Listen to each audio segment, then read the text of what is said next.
హెచ్చరిక, దైవజనుని హెచ్చరిక. ఎవడైనను అన్యాయముగా శ్రమ పొందొచ్చు, దేవుని గురించిన మనస్సాక్షి కలిగి దుఃఖము సహించిన ఎడల అది హితమగును.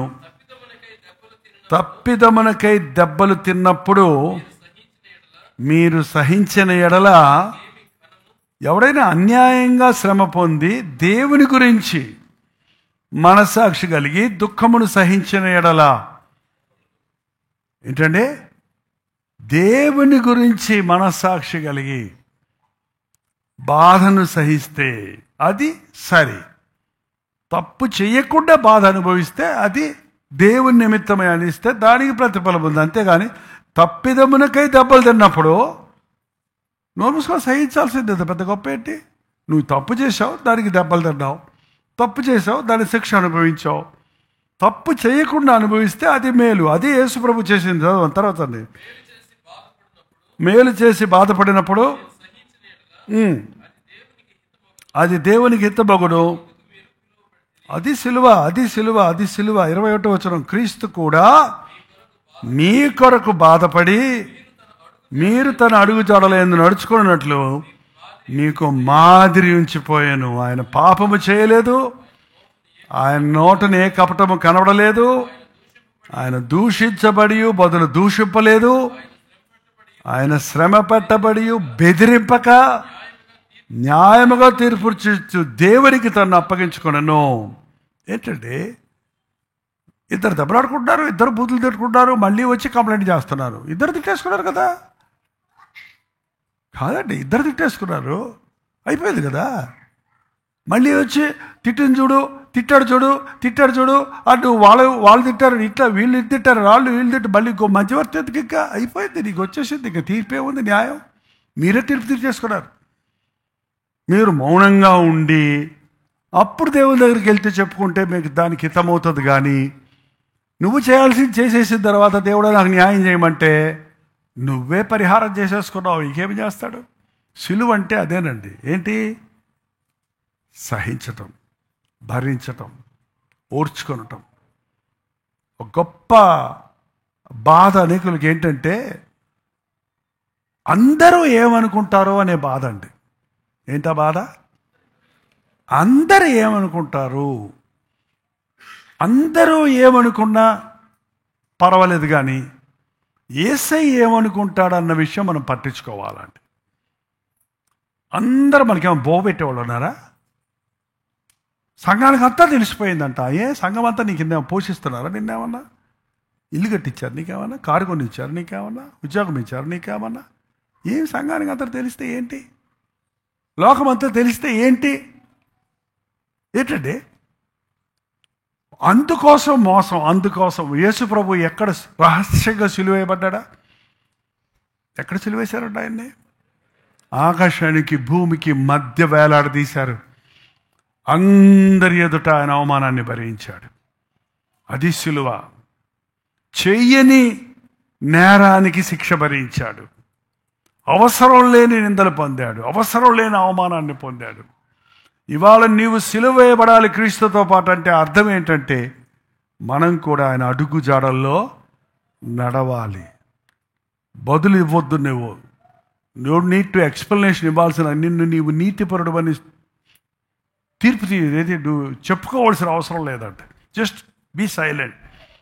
The lord will prove. దేవుడు నిన్ను నిరూపిస్తాడు. నీ జీవితంలో తప్పు చేసుంటే సిగ్గుపడు, ఒప్పుకో, పశ్చాత్తాపడు. తప్పు చేయకుండా నిందలు కానీ, బాధలు కానీ, అవమానాలు కానీ వస్తే సిలువ వైపు చూడు, నోరు మీద పడి ప్రభు వైపు చూడు. ఆయన మార్గంలో నడిస్తే ఆయన మనల్ని దూషించొద్దండి, బదులు దూషించొద్దు. తిట్టేవాళ్ళని తిట్టలేదు, శ్రమ పెట్టేవారిని బెదిరించలేదంట. శ్రమపడలేదు కాదు, శ్రమ పెట్టినప్పుడు చివరి కొట్టలేని వాళ్ళు ఏం చేస్తారో తెలుసా? అంత చూస్తానుండి, వస్తానుండి, మళ్ళీ వస్తానుండి, మా వాళ్ళని తీసుకొస్తానంటాడు. చూడండి, వాళ్ళు ఏం చేయలేకపోతే బెదిరించలేదు. నేను తండ్రితో చెప్పి నేను తన్నిస్తాను, ఏమైనా చెప్పచ్చు కావాలంటే ప్రభు. బెదిరిస్తాం మనం చాలామంది, చేసేది ఏముండదు కానీ పూర్వక ఉట్టుట్టు బెదిరింపులు. కానీ యేసయ్య మాటల్లో కానీ ఆయన ఎమోషన్స్ మారలేదండి అసలు. అది అలా ఉండమని అడుగుతున్నాడు యేసుప్రభు నమ్మిన వాళ్ళని. అలా ఉన్న రోజు మనం ఈ లోకానికి ప్రభువును చూపించగలుగుతాం. అలా ఉన్నప్పుడే ప్రభు సిలువను మనం మోసిన వారం అవుతాం. ప్రార్థన. పరిశుద్ధుడా, ప్రేమగల తండ్రి, ఒక్కసారి మమ్మల్ని దర్శించిన ఆయన.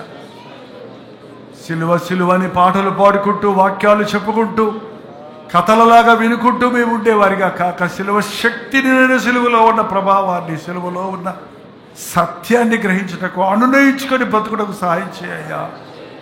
గోడ మీద ఉన్న సిలువను కాక, హృదయంలో సిలువానుభవం కలిగిన ఆధ్యాత్మిక జీవితాలు మాకు దయచేయండి ఆయన.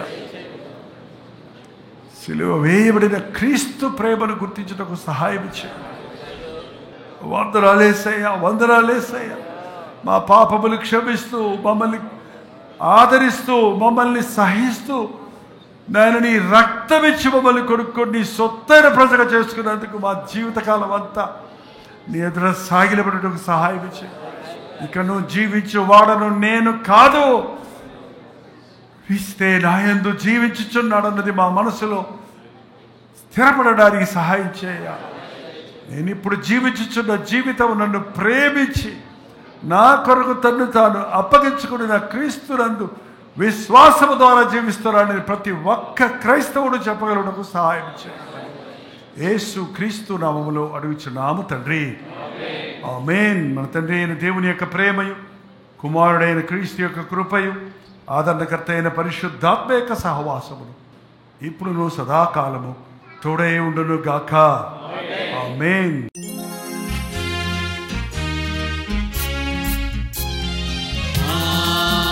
హల్లెలూయా, హల్లెలూయా, హల్లెలూయా. హల్లెలూయా, హల్లెలూయా, హల్లెలూయా. కలువరి ప్రేమే మధురం, కలువరి ప్రేమే మధురం, కలువరి ప్రేమే మధురం, కలువరి ప్రేమే మధురం. హల్లెలూయా, హల్లెలూయా, హల్లెలూయా. హల్లెలూయా, హల్లెలూయా, హల్లెలూయా.